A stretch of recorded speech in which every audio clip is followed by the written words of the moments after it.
Are those supposed to be real? The question, laced with the casual disdain of a man who had never known hardship, echoed in the cavernous silence of the courtroom. Judge Albright, a man whose tailored suit cost more than the motorcycle Fred Hudson had ridden here, leaned forward over his polished dais, a smirk playing on his lips. He peered down at the old man standing before him for a simple traffic violation. Fred Hudson, 84 years old, stood perfectly still. His back was straight, a testament to a discipline forged in a time and place this judge could not begin to imagine. He wore a simple, faded denim jacket, the kind that had seen decades of sun and rain. Pinned to the left breast, just over his heart, were 3 rows of ribbons and a single star-shaped medal hanging from a pale blue ribbon. They were the source of the judge's amusement. "Your Honor," Fred's public defender, a young woman named Sarah Jenkins, began, "my client's service record has no bearing on this case." Judge Albright waved a dismissive hand, not even gracing her with a glance. His eyes remained fixed on Fred. "I'm sure it doesn't. I'm just curious. It's quite a collection for a man who can't seem to remember the speed limit on a county road. Let me guess, you bought them at a surplus store. A little costume jewelry to impress the folks at the VFW."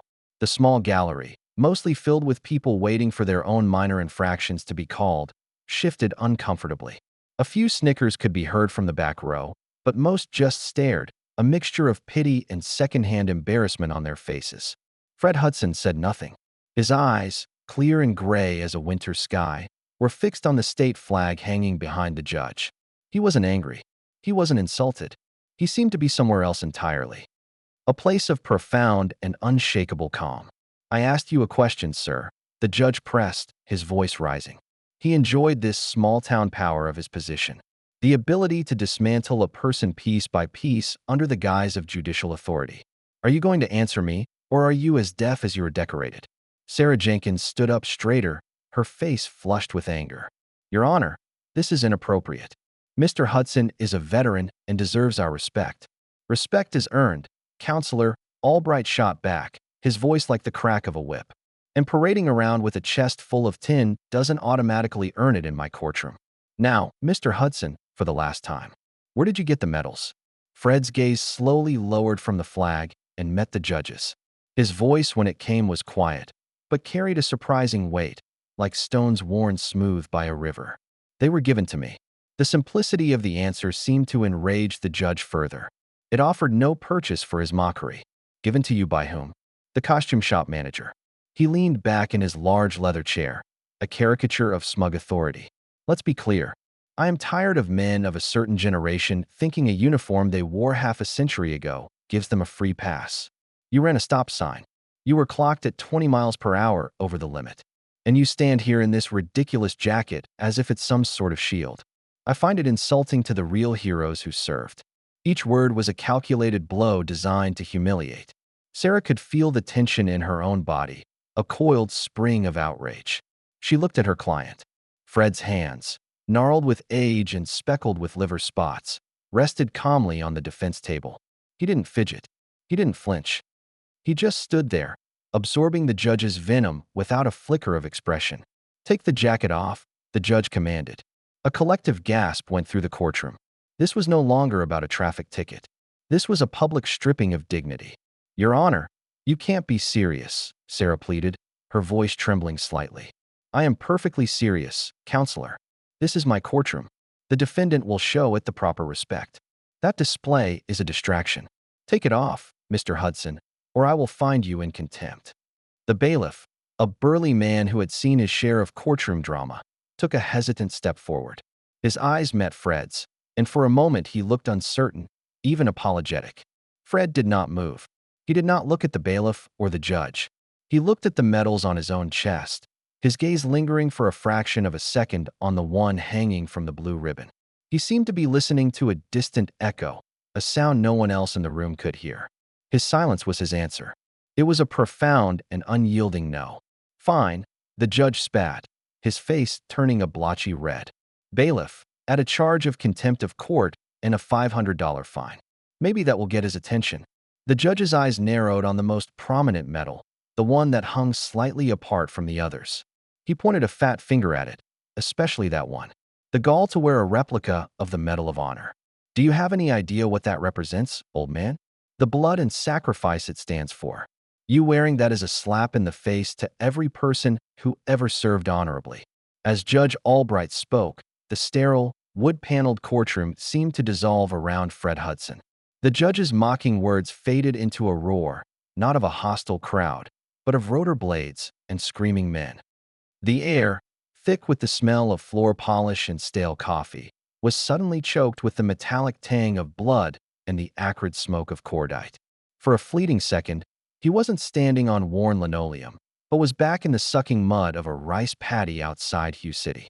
He wasn't looking at a judge's sneering face, but at the terrified, wide eyes of a young private, a kid from Ohio named Miller, whose leg had been shredded by machine gun fire. The blue of the medal's ribbon was the impossible, brilliant blue of the sky he glimpsed through the jungle canopy just before he'd scrambled from the relative safety of a bomb crater. He could feel the weight of Miller on his back, the hot, wet soak of blood through his fatigues, the deafening chatter of the enemy guns stitching a line in the mud just inches from his head.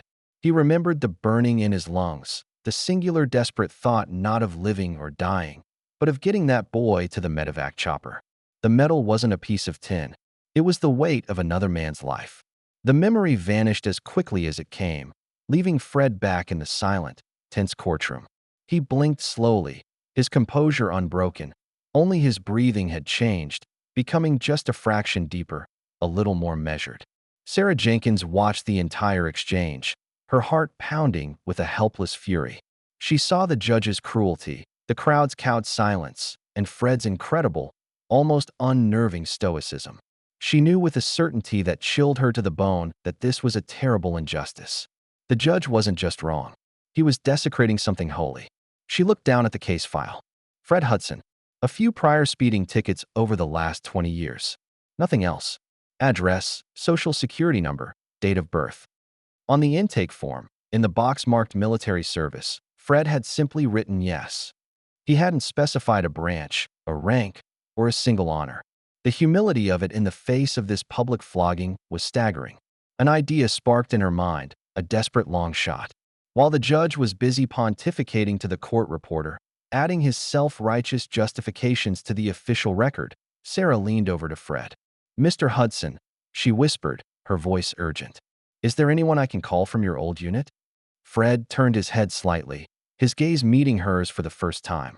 There was no fear in his eyes, only a deep, profound weariness.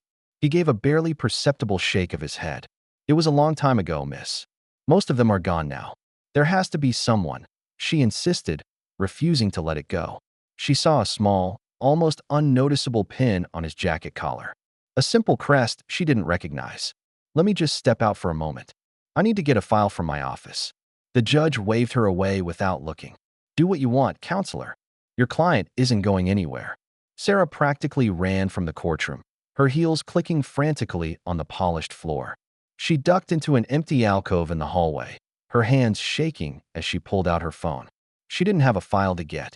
She had the pin. She quickly typed a description of it into the search engine. U.S. Army crest soared behind a castle tower. The results flooded in. 1st Special Forces Group, the Green Berets. Her breath hitched. This was something else entirely. She scrolled through the search results, looking for a contact, a public affairs office, a veterans liaison, anything. She found a general number for Fort Lewis, the group's headquarters. It was a wild gamble, a shot in the dark. A bored-sounding specialist answered the phone. "Fort Lewis Public Affairs. My name is Sarah Jenkins," she said, trying to keep her voice steady. "I'm a public defender in Northwood County. I have a client here, a veteran. He's in trouble." "Ma'am, we can't get involved in civilian legal matters," the specialist said, his voice flat with practiced disinterest. "I know, I understand, but his name is Fred Hudson. He's being held in contempt of court because the judge doesn't believe his medals are real." "Ma'am, I can't. He's wearing a first group pin," she blurted out, her last desperate card. "Please, his name is Fred Hudson." There was a pause on the other end of the line. The bored tone was gone, replaced by a sharp, focused silence. "Spell the last name for me." "Hudson," she stammered. "First name Fred." She heard the sound of furious typing, then a sharp intake of breath. The voice that came back was completely different. It was crisp, urgent, and filled with an energy that made the hair on her arms stand up. "Ma'am, what courtroom are you in?" "Courtroom C, Northwood County Courthouse." "Do not let your client leave. Do not let them take him anywhere. We are on our way." The line went dead. Sarah stood frozen in the alcove, her phone still pressed to her ear, the specialist's final words echoing in the sudden silence. "We are on our way." Hope, fierce and bright, surged through her. Help was coming. The phone call ended in Washington state, but the shock wave it created moved at the speed of light. The specialist who took Sarah's call didn't hesitate. He bypassed 3 levels of his own command, patching the call directly to the office of the base's commanding officer, a battle-hardened colonel. The colonel listened, his knuckles turning white as he gripped his desk. The moment he heard the name Fred Hudson, he stood. "Hold the line," he commanded, and without another word, he strode out of his office and down the hall to a larger, more opulent suite of rooms, not even bothering to knock. Inside, General Marcus Thorne was reviewing logistics reports. He was a man carved from granite and steel, with 3 stars on his shoulders and a gaze that could peel paint. He looked up, annoyed at the intrusion. "Sir," the colonel said, out of breath, "we have a code, Nightingale." The general's eyes sharpened. Code Nightingale was an unofficial, unwritten protocol. It was reserved for a handful of living legends, men whose service was so extraordinary that the institution itself was honor-bound to protect them, no matter the circumstance. It had not been activated in over a decade. "Who?" the general asked, his voice a low rumble. "Sergeant Major Fred Hudson, sir." General Thorne was out of his chair before the colonel finished the sentence. The logistics reports scattered across his desk, forgotten. A look of disbelief, followed by a thunderous anger, passed over his face. "Where is he?" "Northwood County Courthouse, sir. A local judge is holding him in contempt, accusing him of faking his medals." "Specifically," the colonel added, his voice filled with disgust, "the Medal of Honor." The general's jaw tightened until a muscle bunched in his cheek. He moved with a speed and purpose that belied his age. He pointed a finger at the colonel. "Get me a chopper to the nearest airfield and a car waiting. Full honor guard escort, dress uniforms. I want to be there in under an hour." He turned to his aide, who was already scrambling to his feet. "Get me everything on Judge Albright of Northwood County. I want to know where he went to school, who he owes favors to, and what he had for breakfast. Burn the phone lines. I want this handled." To the colonel, he gave one final, chilling order. "And get the Secretary of the Army on the line. Tell him a national treasure is being publicly humiliated by a man who doesn't deserve to shine his boots." Back in Courtroom C, the air had grown thick and stagnant with Judge Albright's self-satisfaction. He had made his point. He had cowed the young public defender and was now preparing to deliver his final, crushing blow to the silent old man before him. Sarah had returned to the defense table, her face pale, but her eyes holding a new, defiant spark that the judge chose to ignore. "Given your refusal to comply with a direct order from this court," Albright began, savoring each word, "and your clear state of delusion regarding your past exploits, I am not only holding you in contempt, but I am also concerned for your mental fitness." He let that hang in the air, a poisonous cloud. "Therefore, I am ordering a mandatory 72-hour psychiatric evaluation.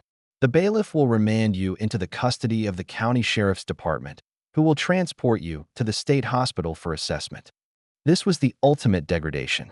Not just a fine, not just jail time, but a declaration that Fred Hudson was crazy, that his life, his service, his honor were the fictions of a broken mind. The gavel was in his hand. He raised it high, the final punctuation mark on his petty tyranny. He never got to bring it down. A muffled commotion from the hallway outside interrupted him. The heavy oak doors to the courtroom burst open, swinging inward with such force that they banged against the walls. 2 soldiers, ramrod straight in immaculate army dress blues, entered the room. They moved with a synchronized, powerful grace, one taking up a position on the left of the entrance, the other on the right. They stood at perfect parade rest, their faces impassive, their eyes fixed straight ahead. The courtroom fell into a stunned, absolute silence. Judge Albright froze, his gavel still held aloft, his mouth slightly agape. Then a third man entered. He was tall and broad-shouldered, his dark green uniform perfectly pressed, the jacket glittering with its own impressive array of medals. 3 silver stars gleamed on each of his shoulders. It was General Marcus Thorne. He didn't look at the judge. He didn't look at the gallery. His eyes, sharp and intense, scanned the room until they found their target. He began to walk down the central aisle, his polished boots making a sound like measured, deliberate heartbeats on the tiled floor. Click, click. Each step was an indictment. Each step shifted the balance of power in the room. The air crackled with an authority that made the judges seem like a child's tantrum. General Thorne stopped directly in front of the defense table, less than 2 feet from Fred Hudson. For a moment, the two men just looked at each other. A universe of shared understanding passed between them in that silent gaze. The general's hard face softened with a look of profound respect and something akin to reverence. Then, in a move that sent a shock wave through the entire courtroom, General Marcus Thorne snapped to the sharpest, most precise position of attention of his life. His right hand came up in a salute so crisp, so perfect it seemed to cut the air. His gloved fingers touched the brim of his hat, his arm a rigid line of respect. Sergeant Major Hudson. The general's voice boomed, clear and strong, filling every corner of the silent room. It is an honor to be in your presence, sir. He held the salute, his eyes locked on Fred's. Slowly, as if rousing from a long dream, Fred Hudson straightened his shoulders. The weariness seemed to fall away from him, replaced by an echo of the soldier he had once been. He brought his own hand up, his movement stiff with age but no less precise, and returned the salute. Judge Albright finally found his voice, sputtering with confusion and outrage. What is the meaning of this? Who are you? I am in the middle of a judicial proceeding. General Thorne slowly lowered his hand, but his eyes never left Fred. Only after Fred had lowered his own hand did the general turn his head. He pinned Judge Albright with a gaze so cold and furious it seemed to drop the temperature in the room by 20 degrees. The meaning, Your Honor, the general said, his voice dangerously quiet, is that you are in the presence of a hero of the Republic, and you are about to learn a lesson in respect. He took a step toward the dais, pulling a folded piece of paper from his inner pocket. You questioned this man's medals. Let me enlighten you. He began to read, his voice resonating with pride and anger. Sergeant Major Fred Hudson, enlisted United States Army, 1958. Served with distinction for 30 years. 3 tours in Vietnam. Member of the 5th Special Forces Group and the Military Assistance Command, Vietnam, Studies and Observations Group. He paused, letting the weight of the legendary unit's names settle in the room. Awards and decorations include the Bronze Star with V for Valor, 3 awards. The Silver Star, 2 awards. The Distinguished Service Cross. The Purple Heart, 4 awards. With each medal named, a new wave of shock rippled through the gallery. People were sitting up straighter, their faces a mixture of awe and shame. A local reporter in the back was scribbling frantically in his notepad. And this one, the general said, his voice dropping as he looked at the medal on the blue ribbon. This gaudy piece of tin you so casually dismissed. This is the Medal of Honor, awarded to then Staff Sergeant Hudson for conspicuous gallantry and intrepidity at the risk of his life above and beyond the call of duty.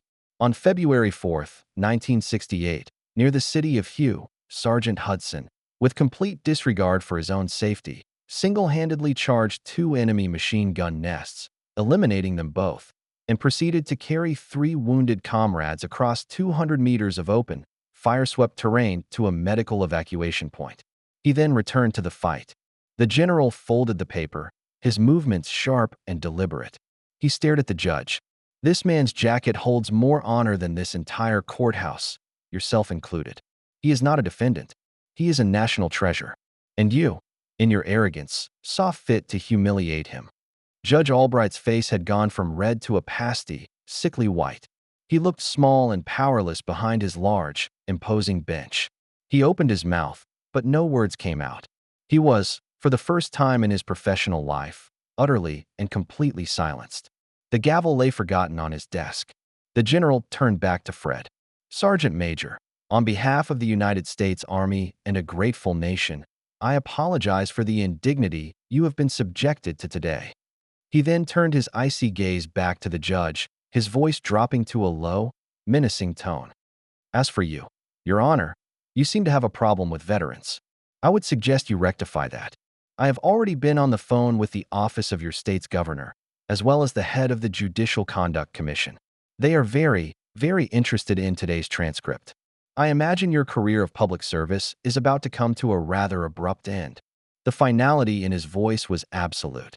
He had not just won the argument. He had dismantled the judge's entire world in less than 5 minutes. It was Fred who broke the ensuing silence. He placed a gentle hand on the general's arm. "Marcus," he said, his voice soft but clear. "He's a man who made a mistake. A bad one. But he just didn't know." He looked up at the judge, not with anger or triumph, but with a surprising gentleness. "The medals aren't the point, son," he said, his voice carrying the quiet wisdom of a man who had seen the best and worst of humanity. "They're just reminders. Respect isn't something you demand with a gavel. It's something you give freely to the person standing in front of you, whether they're a general or a janitor. That's all the lesson there is." As Fred spoke of giving respect freely, the image of the courtroom dissolved for one last, fleeting moment. He was no longer an old man in a courthouse, but a young man in a sweltering jungle, his uniform torn and stained with sweat and blood.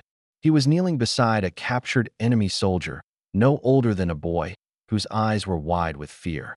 Fred's own canteen was low, but he unscrewed the cap without hesitation and held it to the boy's lips, giving him a drink. It was a small act of grace in a world of horror, a quiet recognition of a shared humanity that transcended uniforms and battle lines.